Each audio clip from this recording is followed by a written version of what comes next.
pulang ya saat petang ya. Itu kan salah satu efek samping belajar tentang kesadaran dan tasawuf itu kan tiba-tiba jadi puitis gitu kan. Karena berangkatnya itu tadi kalau sama sang pencipta tuh aku rasanya tuh rasa cinta gitu. Jadinya isinya tuh cinta terus, kerinduan gitu kan, ingin pulang ke asal muasal, ingin diterima cintanya dengan tulus, segala macam kayak gitu-gitu.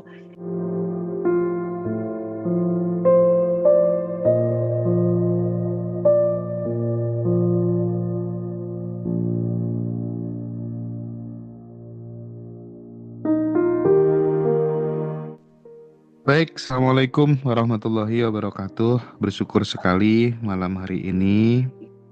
Ini adalah momen yang sangat spesial. Kita nanti akan belajar bareng bersama dengan Teh Feby dan Mbak Amanda. Kebetulan Mbak Amanda ini hari ini lagi ulang tahun. Jadi kita ucapkan selamat ulang tahun Mbak Amanda, happy birthday. Mudah-mudahan makin sehat, makin sukses, makin bahagia bersama dengan Amin. keluarga tercinta. Iya, Terima betul. Eh, kasih. Teh, Ya, jadi Teh, ceritanya itu waktu pertama kali aku take video sama Mbak Manda tuh masih masih kayak ragu gitu ya, masih kayak malu-malu gitu. Padahal perjalanan spiritualnya dia udah kemana-mana gitu kalau belajar gitu. Dan akhir-akhir ini mulai banyak sekali teman-teman yang main ke rumah untuk belajar meditasi, untuk eh, belajar ya semacam kayak rilis atau apa begitu namanya, hening. meditasi inner child dan lain sebagainya ya. Nanti mungkin Mbak Manda akan coba bercerita gitu ya. Tapi ini menarik sekali. Kita ingin coba elaborasi pengalaman spiritual Mbak Manda. Khususnya kita ingin belajar untuk sering-sering hening, sering-sering jeda. Dan sebenarnya aku juga ngundang satu lagi temen namanya Mbak Yuni, tapi mungkin belum bisa join ya. eh Mbak Manda mungkin gini, eh gimana sih ceritanya teman-teman kok pada mulai datang ke rumah gitu, terus kemudian eh belajar meditasi bareng Mbak Manda itu mungkin bisa bercerita dulu, dan kenapa dirimu sekarang lebih mulai eh, untuk membuka diri gitu menemani teman-teman belajar gitu. Itu dulu Mbak Manda mungkin. Oh, saya dulu nih. Ya. Iya, sayang. Oke, ya, selamat malam Teteh. Terima kasih ucapannya untuk Mas Hendra juga terima kasih banyak. Teman-teman Ngaji Rosol juga Alhamdulillah terima kasih banyak untuk apresiasi, ucapan, doa, semuanya. Terima kasih. Nah, kalau ditanya awalnya gimana sih ke awalnya kok tiba-tiba temen datang ke rumah? Sebenarnya itu bukan kebetulan ya. Em, Kalau mau saya jujur apa adanya. Memang sebelum itu mungkin sekitar 2 atau 3 bulan sebelumnya, sebelum Manda juga kenal TVB, sebelum masuk juga sebagai apa namanya salah satu seksi yang nggak ngapa-ngapain di situ gitu. em, Beberapa bulan sebelumnya Manda memang pernah meniatkan diri pengen membentuk circle meditasi atau hening di rumah gitu. Kebayang gitu karena kan em, kalau belajar tentang hening atau tentang kesadaran, energi atau apa itu kan kalau yang dilakukan bersama-sama atau kolektif itu kan lebih powerful gitu kan. Nah, karena membaca itu atau mempelajari tentang konsep itu, tiba-tiba terbersit, oh, aku kan punya beberapa teman di sini yang juga belajar kesadaran gitu. Kenapa nggak aku ajak ke rumah aja gitu untuk hening bareng daripada kalau ketemu cuma hahi doang atau cuma gosip atau apalah ngomongin hal-hal yang kurang kurang kurang manfaat gitu. Jadi itu berawal sebenarnya dari bayanganku sendiri sebelumnya, kan. Beberapa bulan sebelumnya itu kejadian. Ya cuma ngebayangin aja aku, ayo bikin ini yuk gitu. Tapi nggak nggak terus terstruktur gimana gitu. Saya cuma mengungkapkan rasa aja gitu. Cuma mengungkapkan keinginan aja kok kalau punya gini di rumah kayaknya seru ya karena kan rumah saya sepi segala macam. Saya lebih banyak sendiri. Jadi punya lingkungan itu mendukung lah untuk mengadakan itu gitu. Terus tiba-tiba kenal beberapa temen, terus termasuk juga mulai makin sering terlibat di ngaji Roso sama TVB gitu kan. Ada beberapa temen yang, Mbak tolong bantuin dong ini gimana, gini gimana gitu. Mulainya bantu rilis atau apa, gitu, tentang rilis emosi ya. Ya setelah dari itu, ada beberapa temen yang dari alumninya TVB gitu kan, yang ingin belajar tentang rilis emosi, dan juga ada beberapa teman lama aku yang bertemu di perjalanan. Kalau aku sering menyebutnya itu teman yang dipertemukan oleh luka gitu, karena kan memang karena luka yang sama akhirnya ketemu gitu. Teman-teman yang dari mungkin alumni Teteh atau mungkin ada juga yang dari subscribernya Ngaji Roso, karena mungkin ngelihat cuplikan aku dulu yang sebelumnya gitu, terkoneksi. Dan juga teman-teman lama aku yang bertemu di perjalanan, ada yang akhirnya teman kos yang lama sekali udah 15 tahun yang lalu ketemu, ngobrol, kok ternyata kesini arahnya. Akhirnya ya udah bareng-bareng bikinlah itu, ayo aku pengen belajar gitu. Akhirnya berjalanlah itu circle gitu kan, aku bilang komunitas kecil meditasi atau mungkin hening atau rilis atau mengenal diri itu di rumah gitu. Nah, nggak terasa jalan ini udah bulan ke-6, udah 6 bulan berjalan gitu Mas Hendra. Jadi kalau di awal mungkin kalau TVB dan Mas Hendra nyebutnya itu quantum jam kali ya, atau apa ya? Ya cuma ngebayangin doang sebenarnya, ngebayangin doang.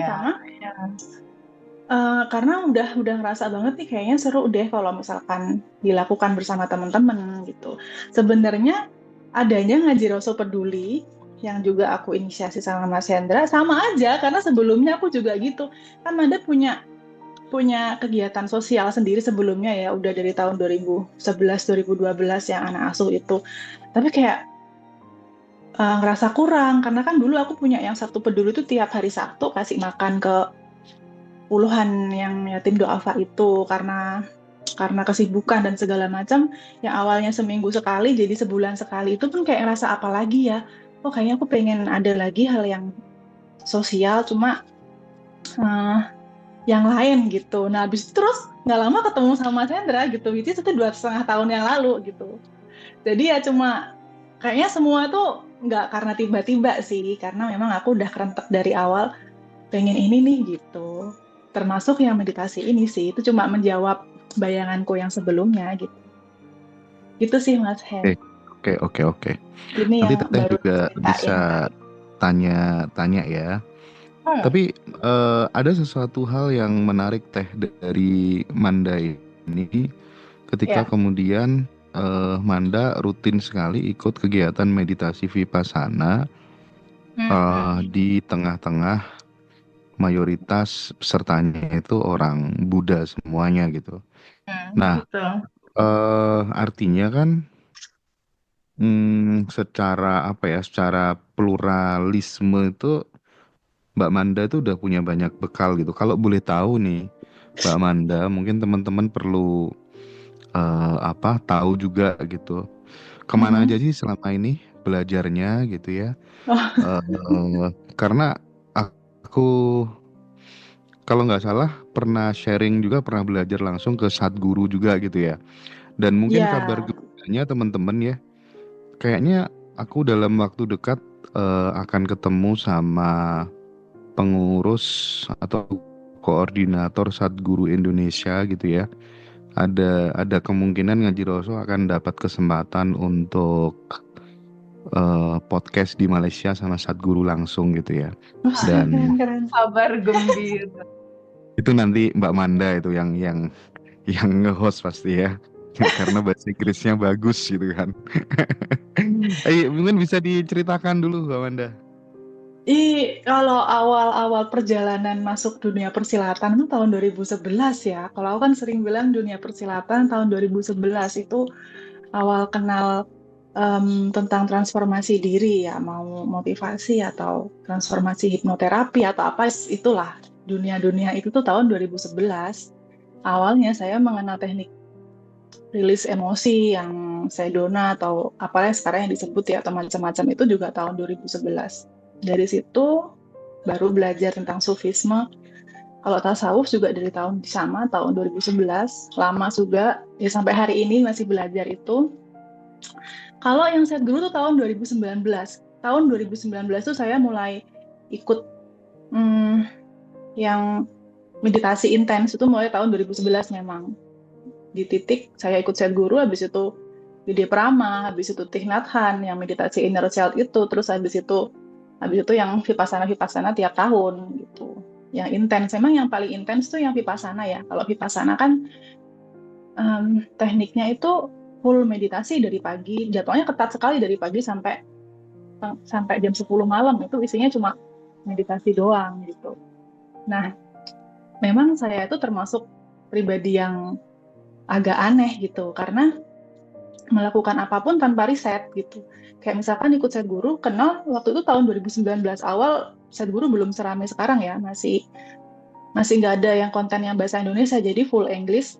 Waktu itu daftar saya dari New Zealand, malahan dari New Zealand balik ke Bali, balik lagi ke Australia. Jadi waktu itu malah apply, kan perlu visa. Apply-nya tuh dari New Zealand, itu ribet sekali, tapi karena saya juga anaknya termasuk kalau memang penasaran sesuatu tuh nekat gitu. Ya udah nekat apply visa, terus habis itu ada kursnya dulu sebelumnya, terus ke Melbourne sendiri yang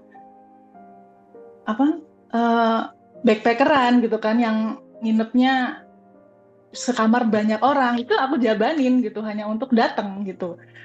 Terus yang amaze-nya di sana tuh aku doang yang pakai jilbab gitu kan. Oh nggak ada ya gitu. Tapi ya karena dasarnya karena cuma murni ingin belajar apa sih, karena kan aku mendengarkan cara beliau menyampaikan sesuatu, pandangan terhadap spiritualitas, terhadap hidup itu gimana, tuh bikin penasaran banget nih apa sih gitu. Jadi meskipun mungkin bahasa Inggrisnya juga nggak ngerti ya, nekat ya, ya berangkat aja meskipun juga berangkatnya sendirian. Perempuan kan kalau berjilbab pula gitu kan. Dan tahun-tahun 2019 waktu itu memang saya yang pakai jilbab sendiri, ribuan orang yang datang ya memang saya pakai jilbab sendiri. Waktu di wihara juga saya waktu yang pertama kali juga jilbaban sendiri gitu. Tapi justru itu seru gitu kan.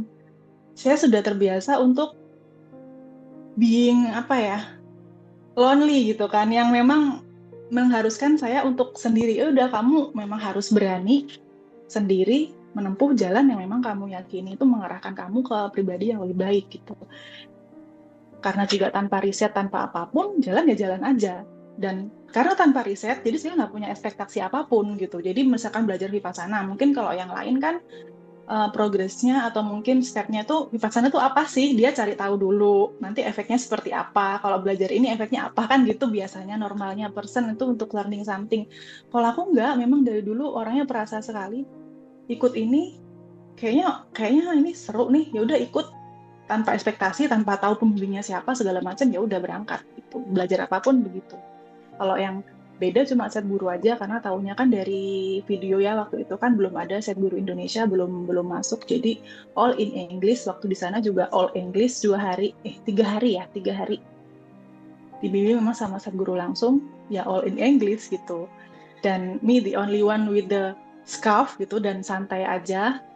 Ya alhamdulillah sih, alhamdulillah. Tapi memang saya jarang posting ya, karena ya itu juga sih, karena lingkungan apa segala macam, jadi lebih memilih untuk keep silence gitu. Baru-baru ini memang saya itu mulai terbuka, termasuk membuka diri dan membuka rumah saya untuk orang lain, untuk oke lah ayo belajar bersama. Kalau dulu memang sangat private sekali gitu, Mas Hendra. Iya. Belum posting-posting karena belum jadi kena star syndrome kamu soalnya ya. Iya Eh, betul.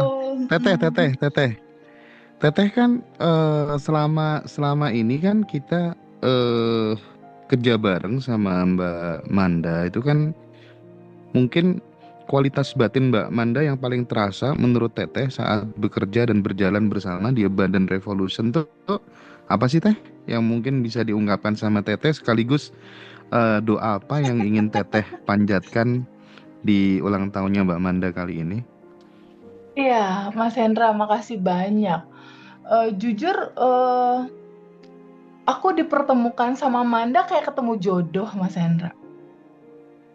Kayak ketemu jodoh, jadi yang namanya jodoh itu nggak harus laki-laki dan perempuan menurut aku. Jodoh itu juga rekan kerja, teman kerja, tim kerja, itu juga jodoh. Jadi aku sama Manda mes ya sama dia. Mesnya tuh gini, aku nggak perlu banyak ngomong, dia udah tahu apa yang harus dilakukan gitu. Jadi kayak dia bisa baca kebutuhan aku apa gitu untuk prepare kebutuhan tim, karena kan komunikasi sama Manda intens, ketemu dekatnya ketika event-event besar ya. Event Jakarta, event Abundant Revolution Reuni Jakarta, Abundant Revolution Jogja. Reuni Yogyakarta, dan juga yang di Bali gitu. Manda itu tipe yang sigap ya, tipe yang sigap, dan aku jarang ketemu tipe ini gitu. Ada tipe yang kayak gini, cuma level kebijaksanaannya nggak kayak Manda gitu. Jadi sebetulnya Manda tuh nggak butuh kerja, Mas Hendra. Nggak Eh, butuh pekerjaan ini sebetulnya dia. Jadi apa yang dia lakukan dalam tim Abundant Revolution itu kalau aku bisa lihat dan rasakan itu lebih ke panggilan jiwanya dia. Lebih ke Iya iya betul panggilan betul. jiwanya dia. Jadi sebetulnya Manda tuh nggak butuh uang sebetulnya di kerja sama tim bersama kita gitu ya. Cuma kalau aku lihat ini ada sebuah ruang yang nggak Manda dapetin di luar, tapi dia dapet di keluarga Abundant Revolution. Ada sebuah ruang yang hangat, ada sebuah ruang di mana dia bisa mengekspresikan eh, satu keinginan terdalamnya dia gitu untuk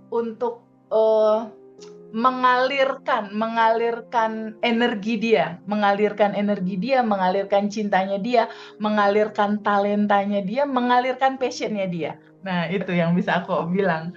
Jadi Manda tuh ngejalanin semua apa yang dia lakukan dalam 3 event besar itu betul-betul nggak ngitung apapun gitu, karena dia mencintai itu, dan menurutku itu nggak banyak orang punya itu ya. Karena sebetulnya kalau aku lihat di level di level satu sisi tertentu dia udah cukup gitu. Hidup dia udah cukup. Cuma kenapa pada akhirnya dia mau ribet gitu ya.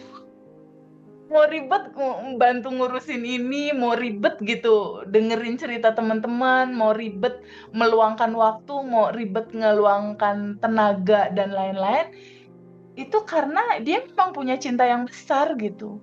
Dan itu buat aku gift banget ya ketika aku punya kesempatan bisa kenal seorang Manda.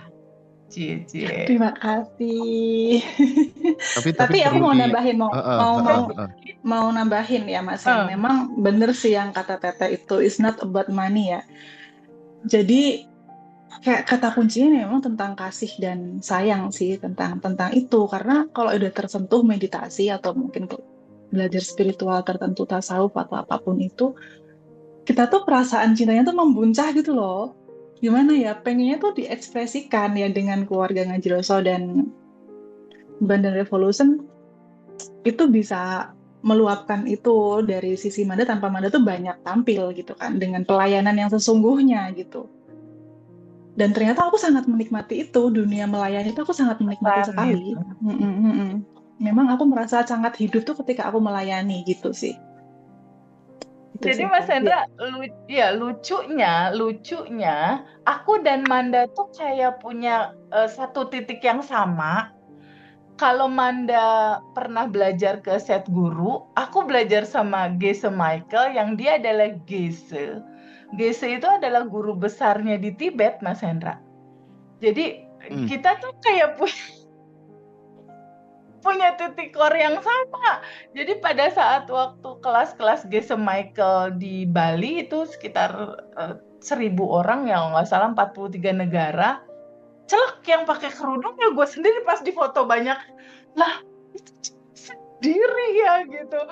Jadi memang unik ya. Maksudnya antara Manda sama aku tuh kurang lebih sedikit ada kesamaan. Kita tuh suka yang mateng-mateng gitu deh.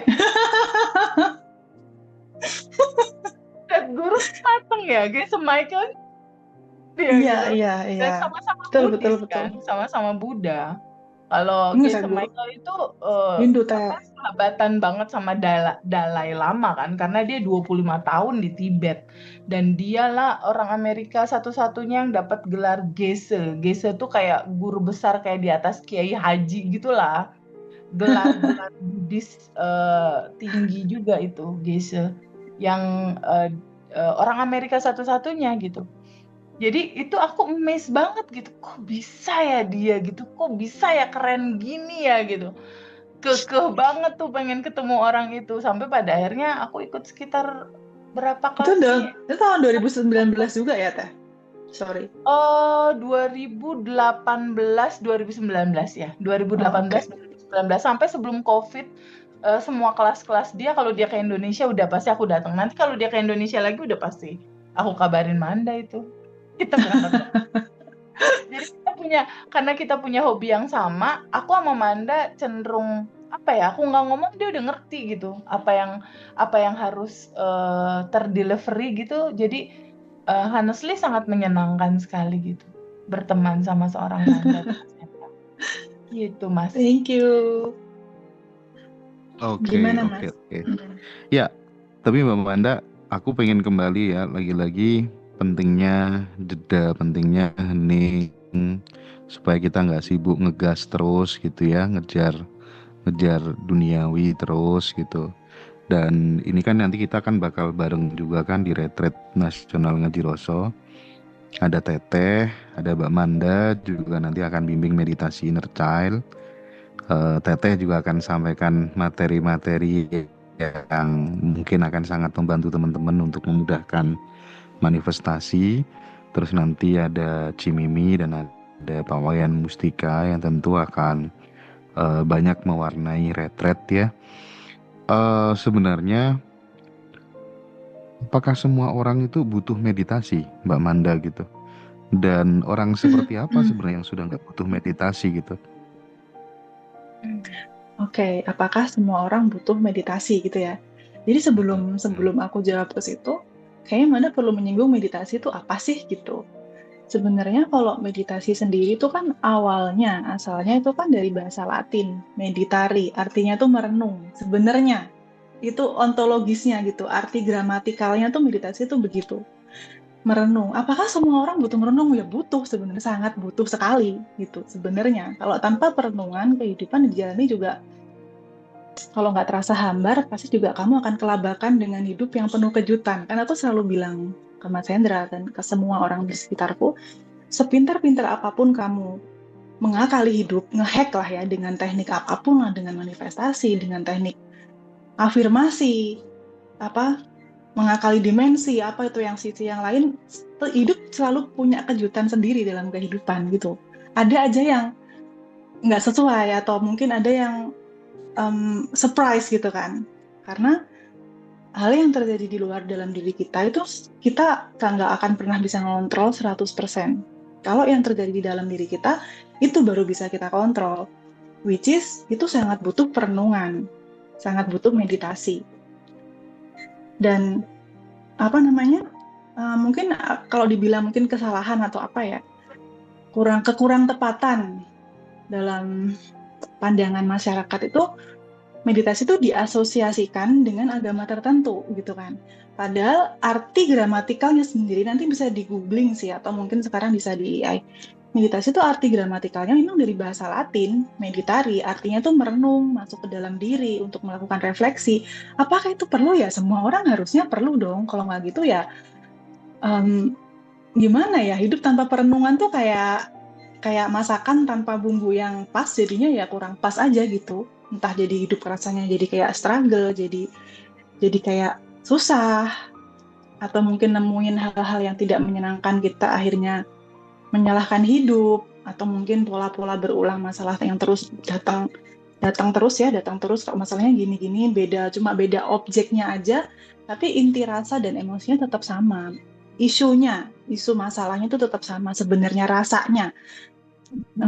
Saya juga sudah menemui banyak, karena sudah berjalan 6 bulan ya, jadi kan, dan intens karena langsung cuma beberapa orang aja di rumah gitu. Ternyata kan ketika sudah masuk ke dalam, udah merenungi ke dalam dirinya sendiri, kita kan jadi mengalami tuh, jadi tahu, oh ternyata apa yang mengganjal atau apa pola yang berulang dalam kehidupanku tuh ternyata isu emosinya tetap sama gitu. Dulu yang jadi pemicunya. Nah, itu kalau tidak dilakukan dengan perenungan, dengan diam, atau dengan jeda, nggak akan susah. Bisa sih, mungkin ketemu cenayang, atau kamu gini-gini gitu, mungkin bisa ya. Tapi kan nggak semua orang mudah untuk menerima itu.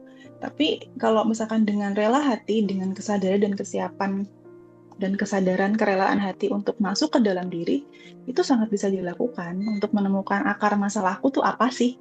Kalau tanpa perenungan, aku rasa menemukan akar dari masalah kita itu akan sulit sekali gitu.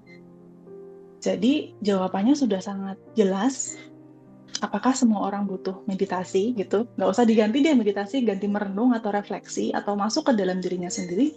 Aku sangat yakin atau 100% bilang perlu gitu. Karena mau gimana pun dunia itu selalu penuh dengan kejutan-kejutan, baik itu menyenangkan ataupun tidak menyenangkan. Jadi kalau kamu nggak mengimbangi dirimu dengan perenungan, refleksi, atau masuk ke dalam dirimu sendiri, ya siap-siap aja gitu, kelabakan pasti. Gimana ya, menggap-menggap gitu loh, kayak kok hidup gini banget ya gitu.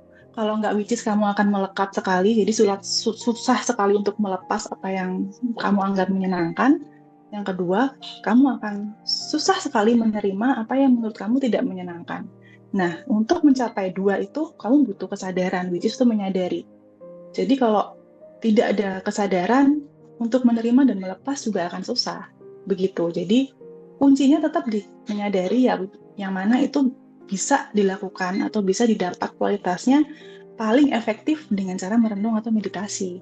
Gitu Mas Hen. Nah, pertanyaan yang kedua, orang seperti apa sih yang nggak butuh meditasi? Mungkin ya orang yang dia sudah tidak ada keakuan lagi ya, jadi akunya sudah nggak peduli apapun sudah gitu, jadi dia nggak butuh apapun, juga nggak perlu membuktikan apapun, nggak perlu mencari apapun. Nah mungkin itu sudah selesai ya, keakuannya sudah terkikis gitu, nggak ada lah yang aku nih apa sih, nggak penting-penting amat gitu, mungkin ya, mungkin seperti itu, sudah tidak perlu lagi. Tapi kalau masih ngomongin tentang hal-hal yang manusiawi, aku rasa sangat perlu lah untuk mengimbangi dinamika hidup yang kita sama-sama tahu ada aja gebrakannya gitu. Gitu Mas Ken. Oke. Jadi Mas Hendra, perlu nggak seseorang itu meditasi? Jadi sebetulnya meditasi betul seperti apa yang Manda bilang, substansi intinya itu merenung. Jadi Mas Hendra, meditasi dalam pemahaman yang sangat luas, itu kalau ala Muslim itu sholat itu sendiri, Mas. Jadi sholat itu bisa dikatakan meditasi sebetulnya, di mana dia jeda hening sejenak gitu ya, jeda hening sejenak. Sholat itu juga sebetulnya termasuk gitu, masuk ke dalam sebetulnya secara substansi, tujuan dan latar belakang. Zikir juga termasuk gitu. Sholat, zikir itu termasuk juga kalau di ukuran-ukuran umum kan suka ada itikaf ya, kalau di umum di Indonesia gitu ya. Jadi banyak judul sebetulnya Tapi tujuan utamanya, Mas, sebetulnya itu kita hadir di titik gelombang alfa dan theta sebetulnya. Karena di titik frekuensi gelombang alfa dan theta, itulah titik frekuensi selarasnya diri kita dengan frekuensi komunikasinya semesta dan Tuhan. Jadi Tuhan dan semesta dia berkomunikasi di wilayah alfa dan theta. Dan hanya bisa ketemu di titik itu, meditasikah, sholatkah, zikirkah, jeda sebentarkah, atau apapun itu dikasih judul, Mas. Tapi intinya tuh di titik tenang, damai, melambat gitu loh. Melambatnya nafas, rileksnya tubuh, melambatnya pikiran, itu dia masuk di alfa dan theta. Karena area berkomunikasinya Tuhan dan semesta di gelombang itu. Dan itu kalau kita sebut dia adanya di bawah sadar kita. Jadi pada saat kita lebih tenang, lebih tenang, lebih tenang, lebih tenang, lebih tenang, lebih tenang, dia alfa itu. Dia posisi tenang, damai, rileks, alfa dia. Ya itulah meditasi sebetulnya. Di titik kita betul-betul pikiran itu nggak ramai. Dia antara frekuensi alfa dan theta. Jadi entah itu dikasih judul apa. Tapi substansinya justru di titik selarasnya itu. Di titik kita betul-betul masuk ke dalam diri ya di frekuensi itu. Dan metode yang bisa dilakukan salah satunya itu lewat meditasikah, atau di sisi lain namanya bisa sholat, bisa itikaf, bisa zikir gitu. Jadi dalam pemahaman yang lebih luasnya seperti itu. Tapi sebetulnya yang hendak dicapai adalah selarasnya frekuensi getaran tubuh kita dengan gelombang channelnya semesta, yaitu di alfa dan theta. Dan itu sangat penting masuk ke sana gitu. Karena ketenangan, kedamaian, jalan keluar, solusi, atau whatever apapun itu ya, titik kesadaran, titik temunya ada di gelombang itu, di alfa dan theta itu. Mungkin Oke. itu sedikit tambahannya, Mas Hendra. Siap Teh, makasih Teh. Makin melengkapi penjelasan dari Mbak Manda ya. Tapi Mbak Manda, untuk apa ya, sebagai pembimbing itu kayak Teteh juga kan membersamai teman-teman gitu. Tantangan terbesarnya apa sih saat kita itu menemani orang lain untuk menemui dan menyentuh lukanya sendiri gitu. Terus eh, gimana caranya Mbak Manda menjaga agar praktik spiritual ini tidak berubah menjadi identitas ego baru gitu, Amanda? Oke, baik, terima kasih Mas Hendra. Tantangannya untuk kalau sebenarnya ya, sejujurnya, tantangan yang terbesar untuk kita itu melakukan pengabdian, saya menyebutnya pengabdian ya, ke teman-teman. Tantangannya ya diri saya sendiri sebenarnya. Sebenarnya tantangannya itu tentang diriku sendiri, keakuanku, egoku, rasa inginku diakui, rasaku merasa sudah bisa, itu tantangannya sebenarnya. Karena once kamu berdiri di depan orang lain, itu kan sudah bergejolak ya. Itulah manfaatnya meditasi sebenarnya. Hadir, penuh, utuh saat ini, kini, melihat ke dalam diri kamu, tentang dirimu sendiri. Diri itu apa sih? Aspek diri itu kan kalau dijabarkan, orang kan selalu ngomong kan kenal diri, maka kamu akan kenal Tuhan kan gitu kan. Tapi jarang ngomong diri itu apa sih. Kalau saya pribadi ya suka jelasin ke teman-teman, diri itu apa sih?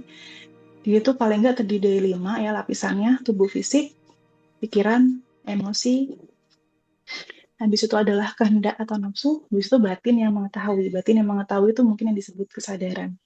Jadi di saat kamu meditasi, akhirnya memunculkan kesadaran, disitulah kamu mengamati 4 yang lain, yaitu tubuh fisik, emosimu, pikiranmu, dan kehendakmu.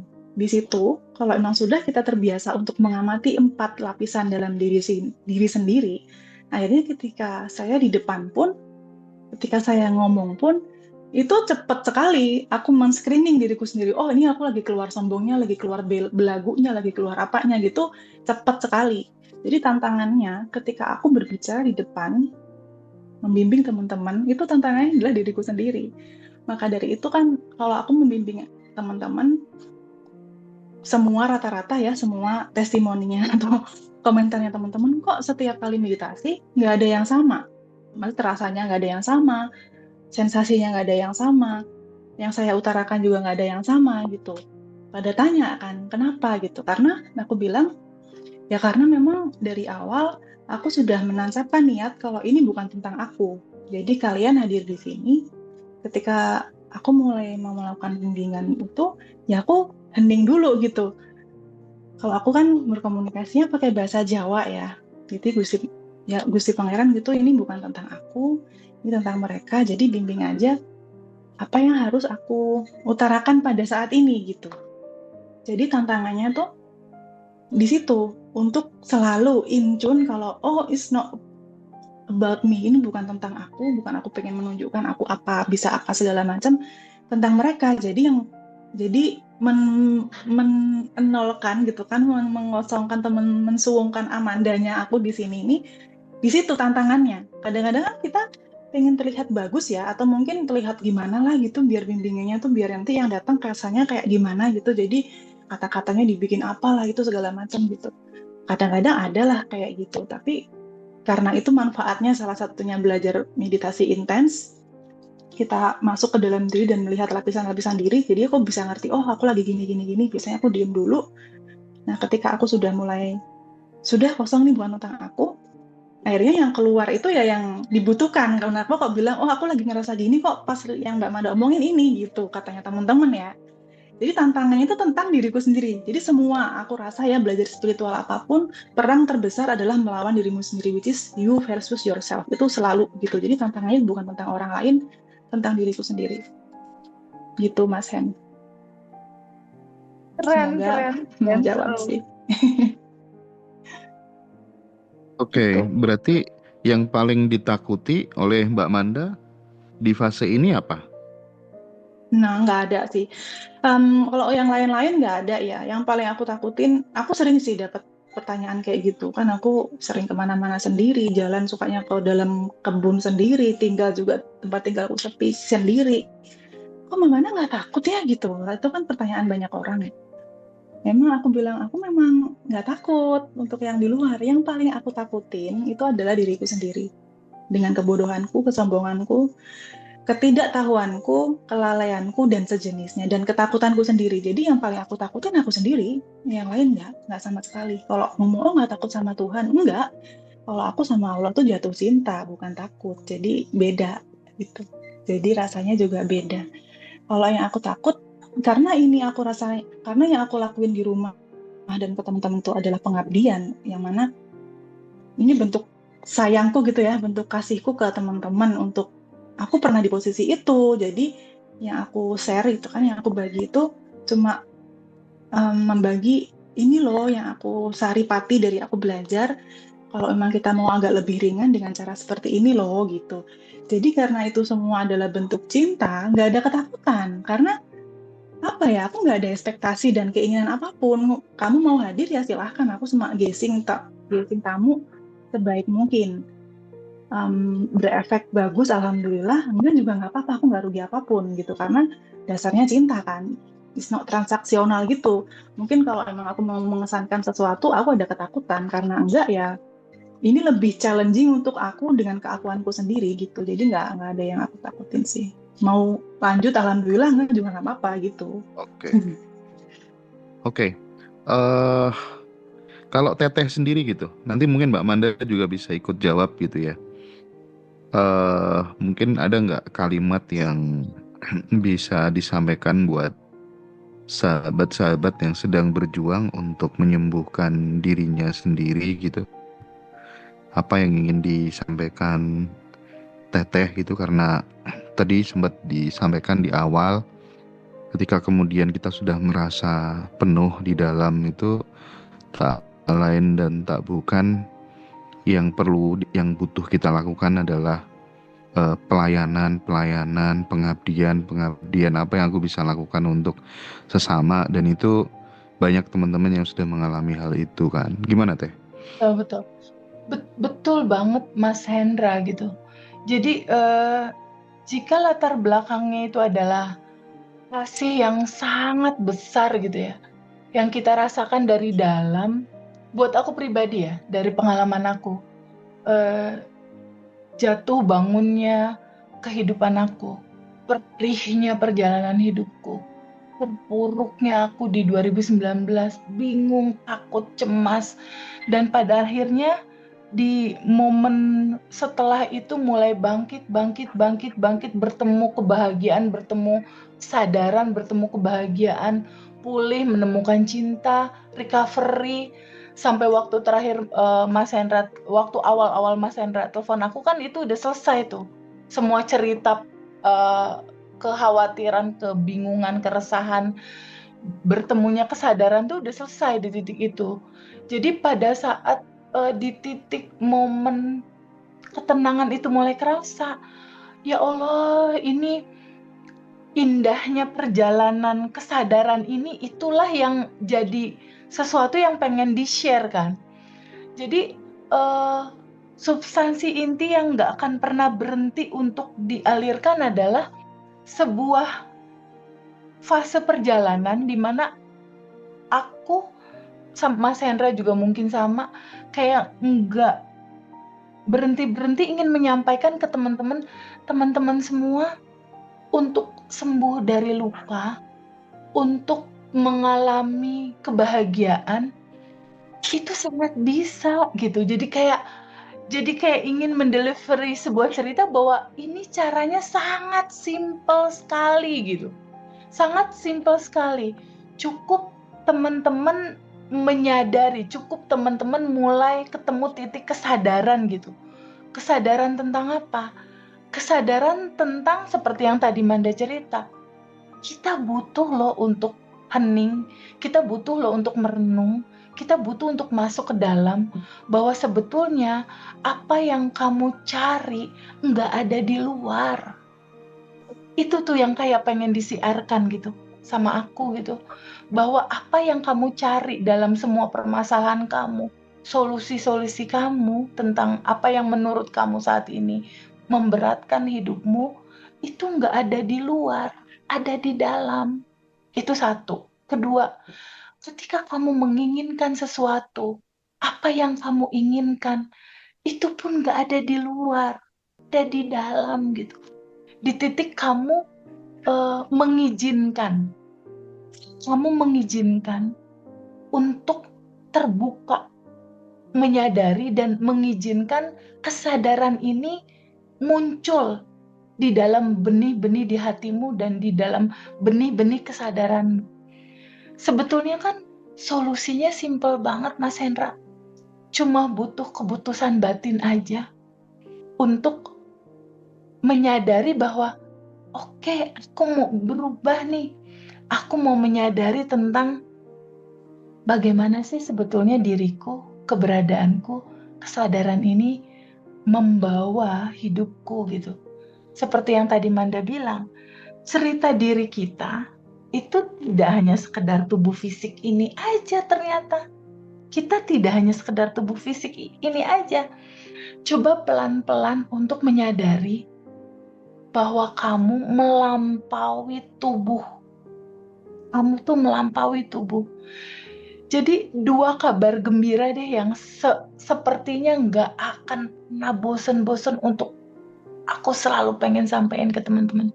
Karena aku pernah mengalami dan di titik sekarang udah tenang gitu. Bukan tenang selamanya tenang ya. Karena kan kehidupan ini tetap akan ada dua warna itu Mas dalam kehidupan kita. Nggak akan kita lepas dari itu karena itu udah sunatullahnya kayak gitu. Tapi kan kalau kita di titik sekarang ini mengalami semua cerita, entah itu bahagia, entah itu sedih, tapi kita menghadapinya dengan kesadaran, itu akan berbeda respon gitu. Kita nggak akan terlalu interaktif, kita akan bisa melihat itu dengan jernih. Oh ini semuanya asik kok, Oke. semuanya asik kok, semuanya nyaman gitu. Jadi cuma 2 hal itu sih Mas yang aku ingin betul-betul sampaikan ke teman-teman. Solusi permasalahan nggak akan pernah ada di luar, ada di dalam. Dan semua Oke. goal-goal kamu nggak ada di luar, semuanya ada di dalam. Aku sangat beruntung sekali ya karena baik langsung maupun secara tidak langsung aku tuh benar-benar berguru kepada Teteh, berguru kepada Mbak Manda. Jadi Mbak Manda tuh sering kasih aku privat ya tentang ilmu kesadaran, ngajarin analogi apis. Pokoknya aku jadi murid yang baik lah ya sama Mbak Manda, sama Teh Yang baik Feby. dan manis. Ya, jadi benar-benar aku sangat beruntung gitu. Bahkan suatu hari gitu Teh. Kalau kalau dari Mbak Manda terus terang aku belajar satu hal sih yang pengen ibaratnya mengcopy paste itu adalah Manda itu udah benar-benar menurutku nih eh yang mungkin agak beda gitu ya. Dia itu eh sudah tidak terlalu melekat gitu dengan apapun, event itu adalah anak yang dia sayangi gitu. Dan itu kayaknya kalau aku secara pribadi masih jauh lah ya, dan makanya di video kali ini gitu kita ingin supaya ada warna baru gitu ya Teh ya, Betul. sekaligus mungkin juga apa sih makna ulang tahun itu bagi seorang pejalan sunyi atau seorang pejalan batin, itu kan kita juga perlu kita dengar ya Teh ya, karena Betul banget. satu satu hal yang unik lagi Teh, Manda tuh pernah cerita ya, coba ya nanti inget-inget kalau aku meninggal nanti lah malam hari, andai kata yang meninggal aku duluan gitu katanya. Wow, itu aku Petang, sampai ini petang. gila, ini petang petang ya. Mm. Ini gimana nih orang ini? Coba Manda, Manda juga cerita dong, sharing ke teman-teman ngaji Roso biar minimal tahu kenapa kamu bisa ngomong kayak gitu gitu. Em, saya tuh kan sebenarnya nggak enaknya ngomongin kayak gini, apalagi Mas Hendra suka, Manda suka udah nggak melekat. Saya memang tipe orang yang sangat hati-hati terhadap self claim, jadi nggak mau. Oh aku ini udah nggak melekat, itu aku sangat menghindari sekali sama siapapun. Takut aku. Ya karena itu yang bilang Mas Hendra, mungkin aku akan mengelaborasi sedikit. Sebenarnya itu juga mungkin salah satu efek samping belajar spiritual ya, atau belajar kesadaran, itu salah satu efek samping yang kalau nggak siap mungkin teman-teman nggak perlu kali ya. Jadi karena kalau memang sudah intens, ya tiba-tiba memang kalau melekatan itu kayak bukan hal yang sulit lagi gitu. Nggak usah tentang anak ya. Saya itu nggak usah tentang melekat ke anak, ke diri aku sendiri aku juga udah nggak peduli. Bukan nggak peduli gimana, eksistensinya aku sendiri, aku ada dan nggak ada udah nggak penting gitu buat aku. Jadi misalkan gini aja contoh sederhana ya. Saya tuh kan kalau memeriksa diri itu sangat teliti sekali, bukan tentang memeriksa orang lain ya, aku memeriksa diriku sendiri itu aku sangat teliti sekali.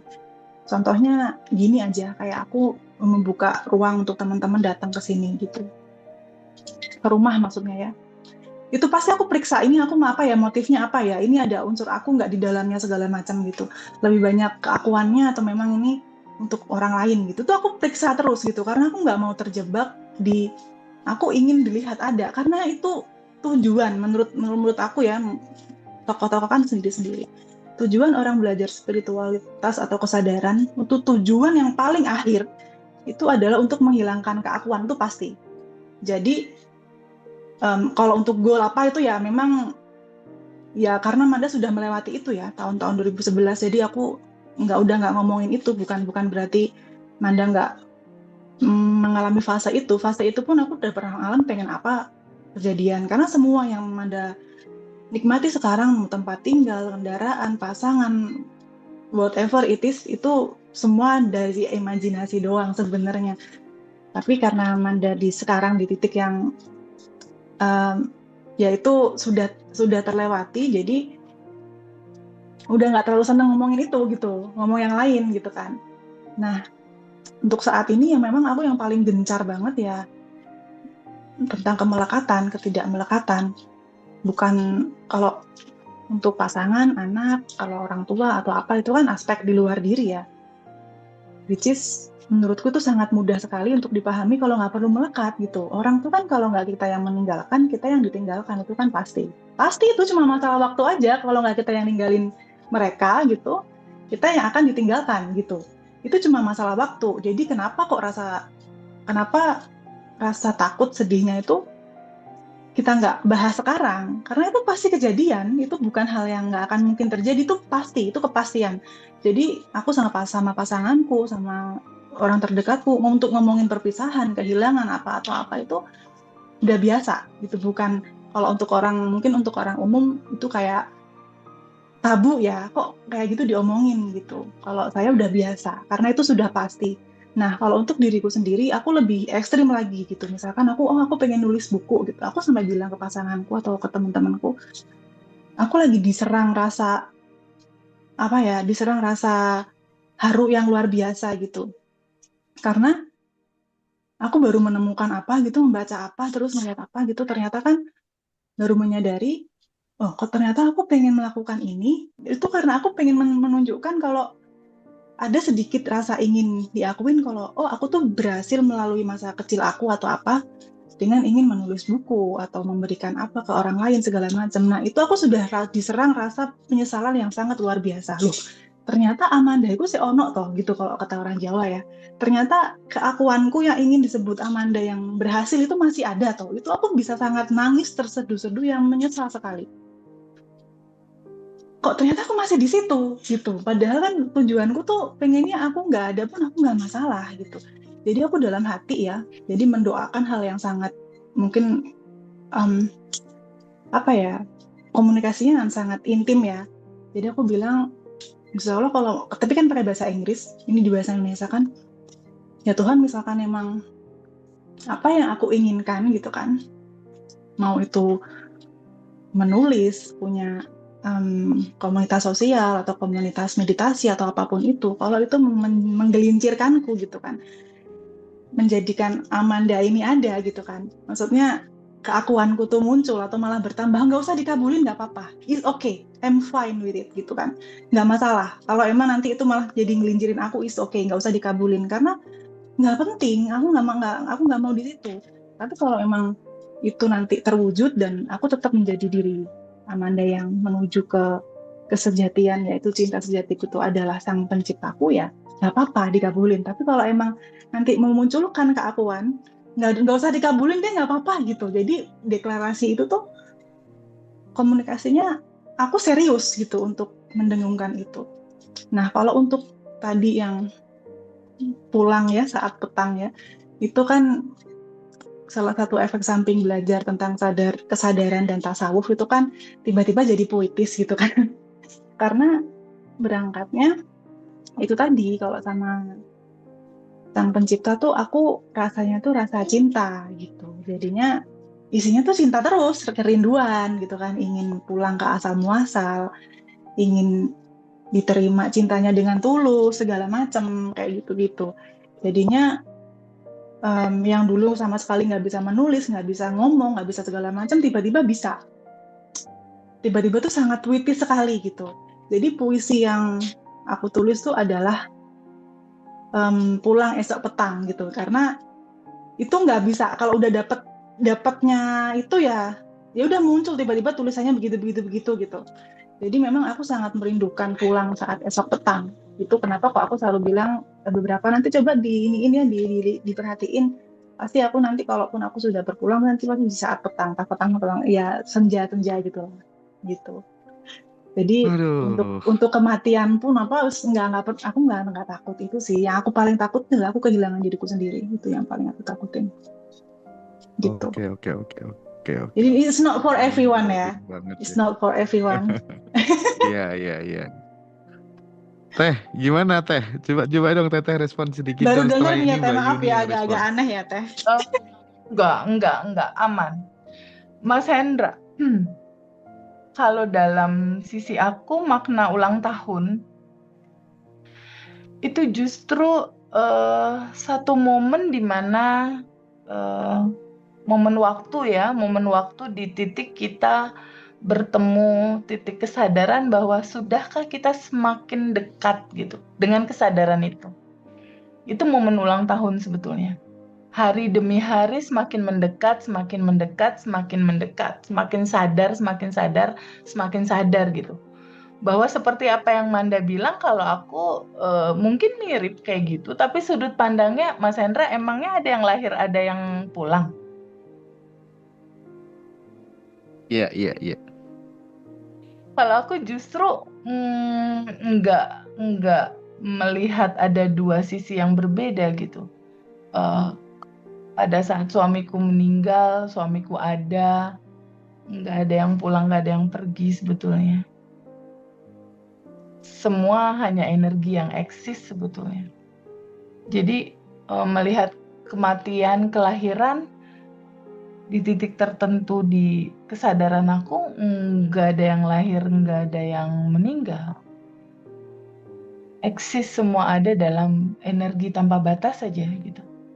Jadi di dalam perenungan paling dalam, bagaimana pada akhirnya kita memahami kita semakin menyatu, tak terpisah gitu dengan kesadaran itu.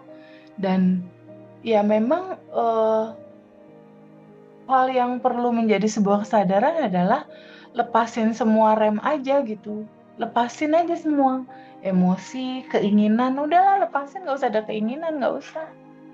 Leburin aja sama kehendak energi yang satu gitu. Nggak usah ada keinginan apapun, termasuk sama ego. Tapi di titik, makanya mungkin aku belum pernah cerita ya sama Mas Hendra atau sama teman-teman. Di setiap momen kayak misalnya ada kelas private ya Mas, kan admin Ngaji Roso kasih tahu TVB ini ada jadwal private, online ataupun offline. Itu biasanya Mas, kebiasaan yang jarang sekali aku ceritain ke Mas Hendra, ke Manda atau ke teman-teman. Itu setengah jam sebelum private itu aku itu diem dulu untuk menunggal dulu gitu sama si kesadaran bahwa ini ada momen di mana seseorang hadir untuk berkomunikasi. Aku kosongkan segala emosi-emosi, aku kosongkan segala niat. Aku rilis semua segala ego. Bagaimana pada akhirnya sang kesadaran energi yang satu hendak mengalirkan cinta, petunjuk atau apapun itu sama orang ini gitu. Istilahnya mah I'm totally surrender and let go deh gitu. Aku kosongin nih tubuh jasad ini. Silakan dialirkan untuk si peserta private online ataupun offline. Betul-betul menerima aliran ini tanpa emosi dari tubuh ini, keinginan ataupun ego untuk rasa seru, hebat atau no, nggak ada gitu. Jadi semata-mata memang hanya ada energi yang satu ini gitu. Ketika kita mengerti dan sadar tentang titik itu, sebetulnya tidak ada kelahiran, tidak ada kematian. Yang ada hanya energi yang memang selalu ada sedari awal. Oke. Siap. Ini kebetulan Teh ada Mbak Yuni juga. Ya Mbak Yuni. Mbak Yuni mungkin bisa open mic dong. Halo Mbak Yuni. Masya Ya. Allah, terima kasih banyak sudah diberikan kesempatan untuk bergabung. Open Dan wajahnya bisa videonya dimunculkan. mana nih? Kamu dari kota mana sayang? Iya Teh, Kota mana sayang? Mojokerto Teh, Jawa Timur sama Mbak Panda. Iya, sangat bersyukur banget. Saya juga merasa bersyukur dan beruntung bisa kenal Teh Feby, Mbak Manda, Mas Hendra, dan keluarga besar Ngaji Roso. Masuk di ruang yang penuh dengan kehangatan. Termasuk Teh Feby sama Mbak Manda ini memang benar sih klop dua orang kayak dua wanita yang ketulusan sama keikhlasannya tuh bener-bener nyampe gitu. Sangat welcome, sangat hangat, memberikan ruang bener-bener apa adanya. Itu yang kami rasakan, Teh Feby sama Mbak Manda. Terutama Mbak Manda ini juga kayaknya sudah waktunya terekspos kayaknya Mas Hendra. Mungkin ini awal baru Ceritain Mbak dong Manda. pengalamanmu. Aku Sebenarnya iya. Manda itu udah terekspos sudah lama sih Mbak Yun.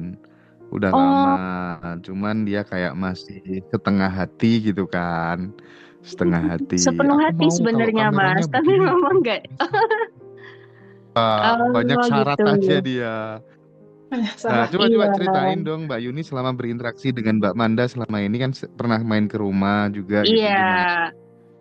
Kesan awal aku kenal Mbak Manda itu ya itu di energi cinta, ketulusannya itu benar-benar nyampe meski baru pertama kenal. Sampai akhirnya Mbak Manda memberikan ruang yang hangat buat kita ya. Dengan tulusnya memberikan ilmu, waktu, tenaga udah jor-joran lah sama kita. Mungkin kita sering repotin Mbak Manda di rumahnya. Tapi itu ya itu memang Mbak Manda ini aku rasa sih udah kayak pantas banget di apa jadi sosok guru karena begitu tenang, jernih. Mbak Manda bener-bener ngasih energinya tadi yang itu penuh cinta ke kita. Itu yang kami rasakan, Mas. Dan yang bikin emis lagi waktu tahu usianya Mbak Manda itu masih sangat muda gitu. Jadi itu kayak menyadarkan aku juga, oh ternyata kesadaran itu tidak melulu tentang usia, nggak harus sesepuh gitu. Iya. Karena aku sangat kagum dan terheran sih. Jujur ya Mbak Manda, nggak ngira gitu dengan usianya Mbak Manda yang masih muda, tapi Baru ini kan? ketajaman. Baru 26 tahun kan ya Mbak Yun ya? Iya, 20-an loh masih pantes Mas. 20 tahun masih pantas dia 22.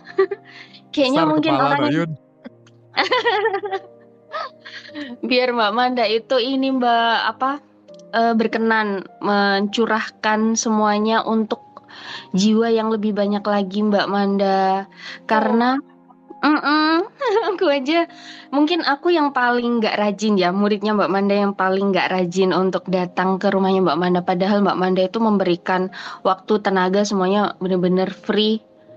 Udah aku juga nggak bisa ngomong apa-apa deh sama sosoknya Mbak Manda ini. Tapi aku bisa merasakan itu semua gitu. Bahkan setiap kali Mbak Manda kan Mbak Manda itu sampai bikin grup ya Mas ya. Setiap kali Mbak Manda bikin tulisan itu nyentuh banget. Terus ini tadi juga banyak yang aku note ya Mbak baru gitu. Memandang tentang kematian itu tidak dengan rasa takut. Bener-bener kayak mau berjumpa dengan sang kekasih. Menurutku ini ilmu sih Mbak Manda, sama ilmu baru buat aku juga, sama tadi kita nggak takut sama siapa-siapa, yang paling kita takutin ya diri sendiri. Itu sangat relate dan bener banget. Bahkan ketika kita sudah nawa itu di detik ini, nawa itu saya semua aku lakukan karena Allah. Satu detik nanti ke depan kalau nggak diperbarui bisa tergelincir. Dan hari ini apa yang disampaikan Mbak Manda itu benar-benar menjadi refleksi aku untuk iya ya, sedikit-sedikit harus bolak-balik itu nengok sponsornya apa, motifnya apa yang lakukan ini untuk apa gitu. Keakuannya itu keakuannya digeser ya Mbak Manda ya. Dikit ya, Jadi dikurangin dikit-dikit lah. Kalau iya. langsung susah lah adek ya. Ya kayaknya aku perlu ngulik lagi Mbak Manda. Kok bisa di detik ini tuh bisa dalam banget gitu loh. Bisa menurutku sih udah di posisi tercerahkan sih Mbak, menurutku. Iya, karena kena sorot lampu Petromax depan Oh aku. iya. Boleh. Enggak. Gini.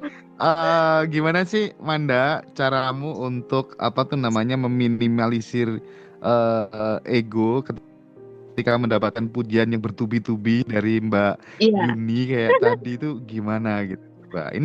Ini penting loh. Ini menjadi ilmu buat kita semuanya gitu loh. Karena Sebenarnya itu sih kadang nggak sadar loh. oh iya Gimana? ya, tapi niatnya memang ini auto sih Mas. Dan aku memang menyampaikan ini memang berniat biar mendorong Mbak Manda untuk lebih lebih memberikan banyak manfaat gitu, lebih jadi nggak private lagi gitu loh, Mas. Iya sih, bener sih. Memang memang aku sebenarnya udah duga sih dari dulu gitu. Dari dulu potensi besar ada di Mbak Manda, cuman mungkin nunggu momen aja kali ya. Iya, nunggu Kayaknya agak ada lama Usianya nih, waktunya, nunggu Manda. 50 nunggu tahun, iya, nunggu Ada 50 waktu tahun. Nunggu berapa nunggu tahun Mbak Manda? sekarang kan Nunggu sekarang kan aku usia 26 50. tahun. Mbak, Sekarang Nabi 26 tahun, Nabi mungkin itu 2 tahun 40 lagi loh, Mbak. kali. Ada Jangan momentumnya, 50, Mbak. Ndra. Momennya 2026 momennya, Ndra. 2026, Ah, Ndra. Ayo, Ndra. Betul. enggak, sebenarnya ya, kenapa kok baru akhir-akhir ini itu juga dapetnya Manda juga waktu hening ya, waktu saat itu malam-malam nggak tahu kenapa kok tiba-tiba pengen banget ngedit hening waktu itu di atas jam 3-an lah gitu. Karena selama ini aku kan paling takut tergelincir, karena tahu itu Hmm. tipis sekali untuk tergelincir ke aku tuh tipis sekali kalau Hmm. kamu nggak kesadaran atau lakunya spiritualnya tuh nggak intens, itu apa ya, kamu kira itu sudah tulus padahal banyak motifnya gitu. Betul. Nah itu kenapa kok selama ini aku menahan diriku untuk udah diem aja, kalau diem tuh aman deh gitu. Kalau udah di depan terus speak up gitu, itu keakuan pasti sangat sangat mudah muncul sekali karena dipuji, di apalah segala macam itu gitu. Mungkin tepatnya sekarang gitu, karena aku sekarang digituin juga udah apaan sih gitu. Karena kan kalau pujian kan, kenapa masih dari tadi bis kok bisa sih dipuji tuh, kok Mbak Manda kok selalu kayak angin Be lalu aja. gitu. Iya, karena kan pujian itu kalau diperhatiin huruf P-nya di depan, belakangnya kan kalau dihilangin isinya ujian, ya kan? Ujian aja gitu. Asik. Jadi yang membedakan antara itu pujian yang memang apa ya, membuat kamu Melenakan. gitu kan, membuat kamu terbang ke angkasa, itu kan ada huruf P-nya aja di depan. Coba kalau dihilangin isinya ujian semua. Which is aku takut, karena aku sadar diriku sendiri tuh punya bibit kesombongan ya. Jadi aku nggak mau kasih banyak itu ke aku gitu. Tapi ya alhamdulillah, karena juga berjalannya waktu, karena juga belajar, juga aku menyelam ke dalam diriku sendiri, aku juga harus berani melawan diriku sendiri dong, berani untuk menghadapi diriku sendiri. Momok yang aku takut gitu kan dapat pujian, aku juga harus menghadapi itu gitu, for the next step gitu. Kalau aku selalu sembunyi dalam gua gitu, ya untuk orang nge-trigger keakuan aku, itu nggak akan terekspos, karena aku nggak ngomong sama orang kan, nggak dipuji, nggak apa. Jadi aku akan tenang-tenang aja, damai gitu kan, kayaknya udah tulus, kayaknya udah apa. Semakin diasah ya ketika kamu semakin ketemu banyak-banyak orang. Nah mungkin saatnya sekarang aku untuk itu, karena balik lagi yang pernah di satu malam itu, nggak tahu kenapa aku udah bilang, ya pun kalau memang mungkin pun saatnya Manda insya Allah siap gitu. Kalau emang sekarang saatnya Manda untuk ngomong, ya Manda siap gitu. Tapi balik lagi, kalau memang itu nanti bikin benci, nggak usah dikabulin, is okay, aku gitu orangnya. Jadi Oke, Mbak ya Manda. gitulah. Sip. Ya, minimal tuh malam hari ini Ngaji Roso udah ngasih tahu bahwa kemarin teh kita kan yang di retret tuh kan narasumbernya 4 ya teh ya. Nah, Yes. salah satunya yang nggak muncul di flyer itu Mbak Manda. Nah, sekarang Diedit dong sekarang. iya, sekarang habis Nggak sekarang perlu, disuruh edit ya. Oh, bilang aja Enggak. aku edit ini. dong. Tapi Nggak minimal gini perlu, teman-teman nggak ya. usah, nggak usah. Teteh perlu dikabarkan juga mungkin buat teman-teman alumni nanti mungkin Ya, perlu dikasih diskon khusus buat teman-teman yang datang ya teh ya, retret ya. terus Jadi dong nanti ada buat kombinasi keluarga. istimewa antara Pawayan Mustika, Teteh, Mbak Manda sama Ci Mimi. Jadi bakal Yes. dapat sesuatu yang sangat penting gitu ya. Hmm. Oke. Dari obrolan ini teh apa yang mungkin bisa Teteh ambil konklusi gitu ya supaya jadi pembelajaran buat kita semuanya teh. Ya, eh semua berawal dari sebuah cerita yang tadi Manda bilang eh, nggak nyaman ya, entah itu penderitaan, sakit, bingung, cemas. Kalau aku lihat kan Manda sendiri itu lahir dari kurang lebih sama kayak aku, keluarga broken broken juga, Ndra. Maksudnya keluarga yang berpisah gitu. Jadi mengawali sebuah kisah hidup dalam ketakutan, kesedihan, keresahan, kekecewaan yang mungkin pada saat ini teman-teman yang saat ini sedang menonton video Ngaji Roso saat ini mengalami hal yang sama gitu. Tapi coba lihat pertumbuhan yang terjadi sama Manda, Mas Hendra, Mbak Yuni, dan juga mungkin aku gitu. Bahwa ada momen waktu di mana kesadaran ini akan hadir dalam kehidupan kamu. Dan setiap orang itu, Mas Hendra, punya perjalanan waktunya sendiri-sendiri untuk spiritual awakening itu muncul gitu. Bahwa perjalanan ini, sebentar lagi kita kan tahun baru ya Mas Hendra ya. 3 hari lagi ya, 4 hari lagi nih tahun baru. Sebetulnya makna tahun baru, membaru gitu ya. Apa sih makna tahun baru? Bagaimana pada akhirnya kamu membaru tentang kesadaran kamu, membaru tentang identitas lama, masuk yuk ke identitas baru gitu loh Mas. Masuklah ke identitas baru, ke keheningan, ke sejatinya kamu. Yang semua berawal dari alfa dan theta itu Mas. Ya Manda yang selalu tadi Manda omongin, hening, hening, hening, hening gitu kan. Hening, damai, tenang. Ya alfa theta itu sebetulnya.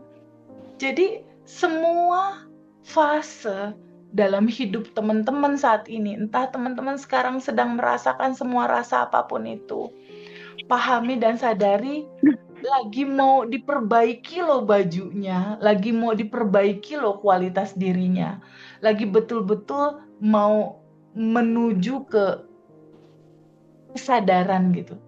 Jadi jangan pernah khawatir dengan semua apapun yang saat ini sedang dihadapi sama teman-teman. Kita hadir aja yuk di acara retretnya Ngaji Roso di tanggal 24 dan 25 Januari ya Mas Hendra ya? Iya, Teh. Ya, 24 dan 25 Januari kita mengawali awal tahun di 2026 dengan jeda dulu sebentar, hening dulu sebentar, kita tenang dulu sebentar untuk melambat dulu gitu. Untuk memberikan jeda waktu diri kamu untuk istirahat dulu sejenak. Karena kan ini acaranya 2 hari 1 malam ya Mas? Iya betul. Ya, 2 Teh hari nggak 1 pulang kan? malam. Enggak dong. Enggak ya. Aku dari Nanti, hari Teh, pertama Teh, aman. nanti Ya. Mbak Manda akan ngasih materi. Ada materi, ada prakteknya gitu kan. Semoga bisa ya. Ngalir aja tapi ndak. Ngalir. Pasti yes. bisa kok. Aliran yang mengalir. Tapi Mbak Yuni nih Ya. mungkin teman-teman perlu kenal ya. Perlu aku promokan. Mbak Yuni masih single kah? Iya, Masya iya. Enggak. Allah. Kamu cantik kalau- sayang. kalau bisa Enggak. ganti status. Nje. Ah, Masih single kan?